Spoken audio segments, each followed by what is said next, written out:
Hi, welcome to Survival Skills. So in the last video we did this house that's right behind me here, this modern build. And in today's video I want to do the one behind that. And then in the future videos we're going to do a whole bunch of these medieval builds because we've been building like crazy. We've been working on a castle and boy have I learned a lot about medieval builds. So we will look at those in future videos. But for today, we're going to take a look at this kind of like a beach build behind me, the Prismarine build. So let me go into first person mode and we'll just fly over there and take a look at it. So I got this idea on the Gibcraft server. Today I'm on the Hateful Box server. That's where we're doing all this building. But I got this idea right here from a build that one of my friends on Gibcraft built.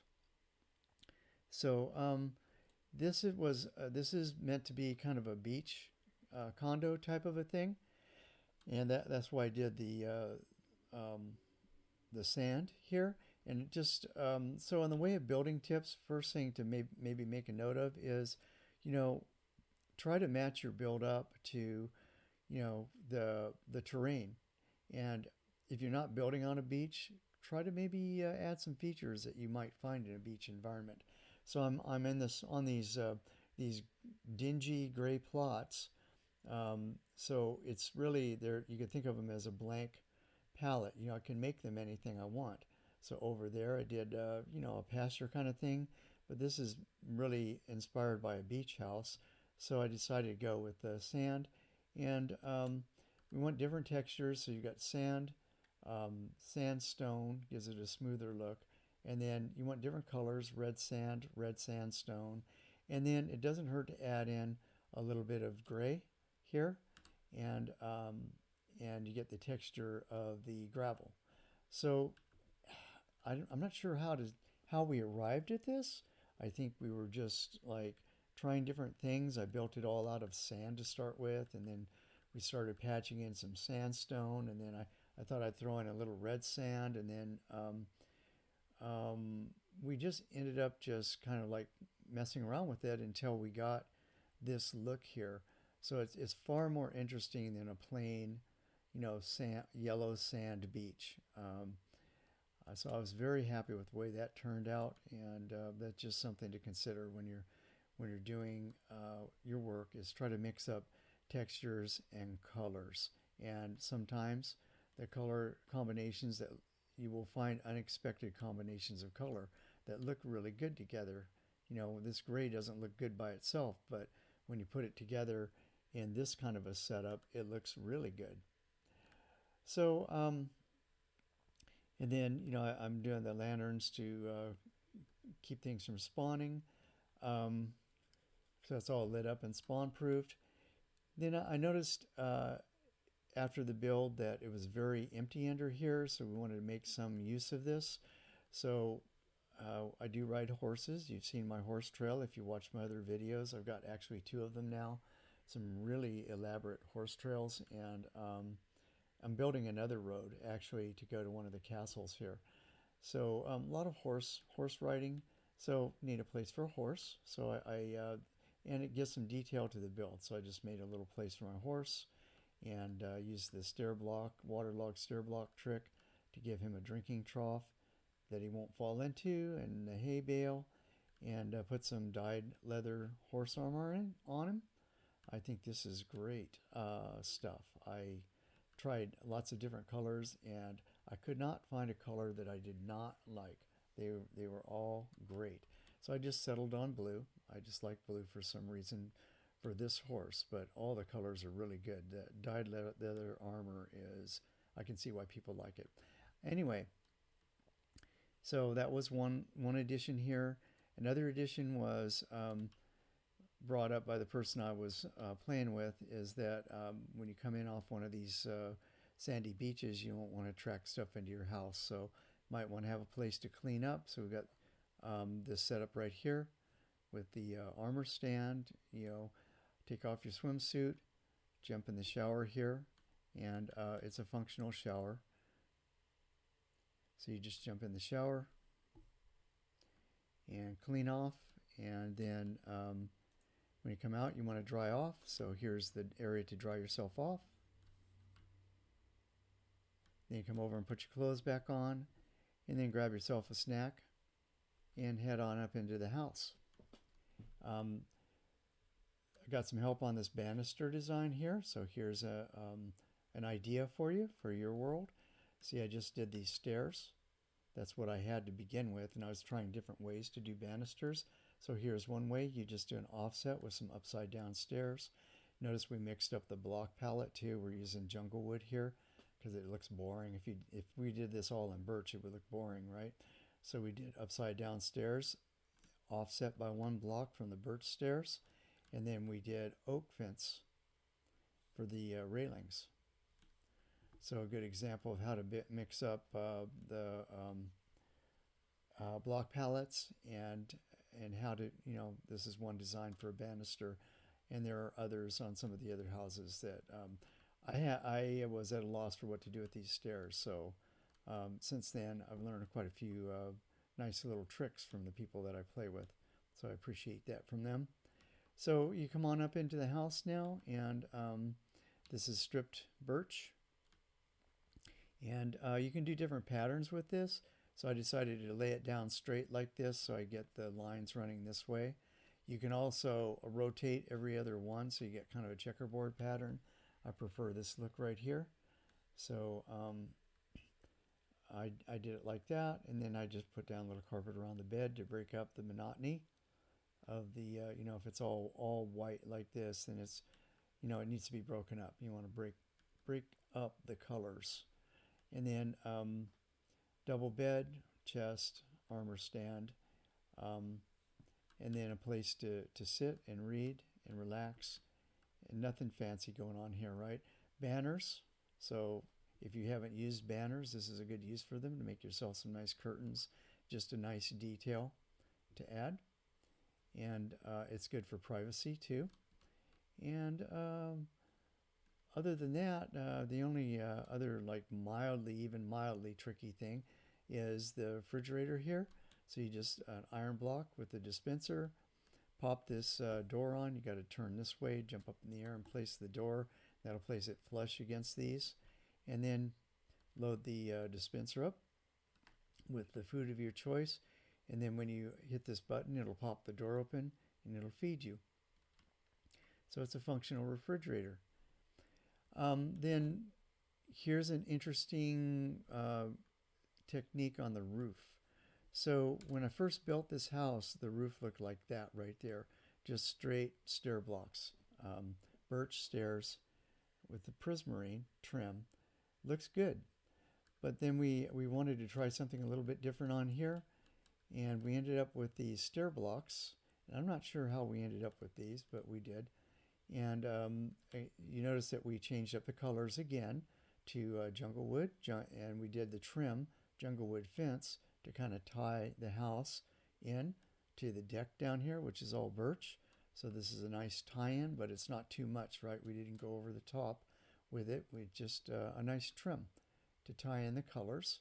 Anyway, these you can do these pretty easily. They're just laid out back to back like this, and you just stare. It's not. I didn't mean to make a pun there, but you like step them up, right? And then this is a very simple skylight, just glass blocks. Just pop them right into the roof like that. It's a very nice touch. Breaks up things again, makes it more interesting to look at, and it theoretically lets more light into your house. So that's the outside of that roof. And then if we come down on the inside, I like the outside, but the inside I wanted to look more solid, and it was also dripping some water. So to make it look more solid, we figured out that these Acacia trapdoors look really good with jungle wood.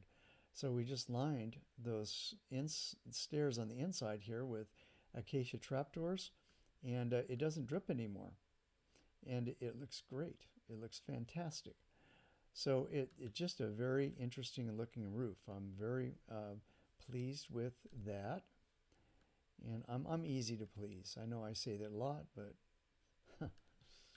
I guess I'm just easy to please. So that's what we did with the roof, and then outside, pressure plates to open the doors. Nothing fancy here. I didn't do any fancy redstone or anything here. It's just two pressure plates. If you hit them in the middle of both those doors, are going to pop open, and you're going to be able to step out. These are wooden pressure plates, so they're fast. There's no delay. Stone pressure plates, I think, are a little bit slower, just like stone buttons are.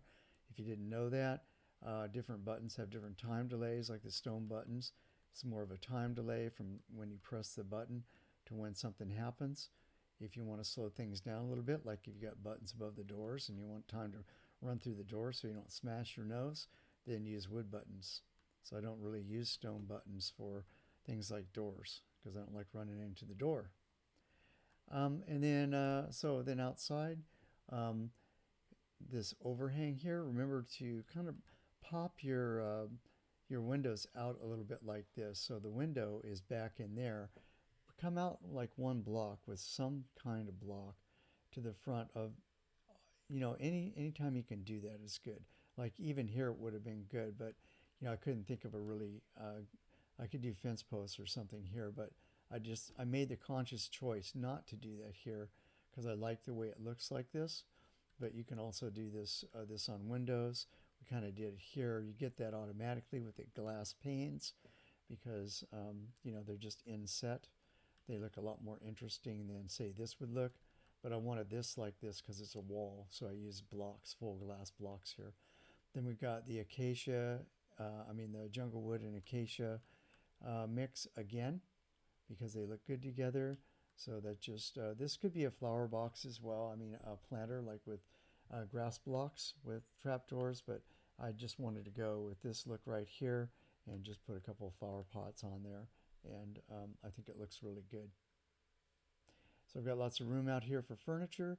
I'm going to do that later, but that finished this off pretty nicely. So that's a decent build, and so I think we've got a keeper here. And I'm storing these things up. So this is another idea I have for you, is if you build houses, like if you want to build villages or something, go ahead and find yourself a place to just build these prototype houses, and then you can later on. It's a little bit more advanced technique, but if you know how to use World Edit, just the very basics of it, you can use World Edit to pick these things up, make copies of them, pick them up and set them down wherever you want. So you can use any of these builds, really. I'm keeping them all around so that I can copy paste them into like village settings. So if I want to do like a beach condo kind of an area, I've got these two builds ready to go already. Just pick it up, set it down, do some changes to colors and stuff, and same structure, different colors. It's going to look like a different house. So consider maybe making an inventory of houses for yourself that you can then use to build more complex settlements. So then this house right here, I'm just going to go over this real quick. This is just derived from that house right there. All I did was rotated that house 180 degrees so that it faces this way. And I chopped the legs off of it, dropped the whole thing down, the deck and all, down onto the ground because I wanted this one story so that it would fit in better with these houses here. That house there kind of like it looked out of balance when I had it sitting here originally. It looked out of balance. So we used World Edit, moved that over there, faced it that way. Then we copied it. We took the same copy, pasted it facing this direction, and then we just took the legs off of it and dropped it down onto the ground. So then we get a completely different house. It's still got the same theme, but it's a different looking house. And we kept the birch roof. And you can mess this up with birch blocks if you want to, here and there, if you like that messy look. Mythical Sausage loves that. So he does this kind of stuff. And I've got wool on top of these because when you make these full blocks, they become spawnable. And I don't want to do lantern spam up here. So I just did wool. Anyway, I decided to leave this roof like this because I don't want a rustic look. I want a modern look. And I did bushes around the base of it. So that's another idea. Planter boxes. I mean, planters here could have been planter boxes. Could have bushes and planter boxes. But get some greenery going on and get some colors going on with some flowers. And then, in keeping with the theme, the beach theme, a little turtle pond out front there with some tropical fish in it, some coral, seagrass, and kelp.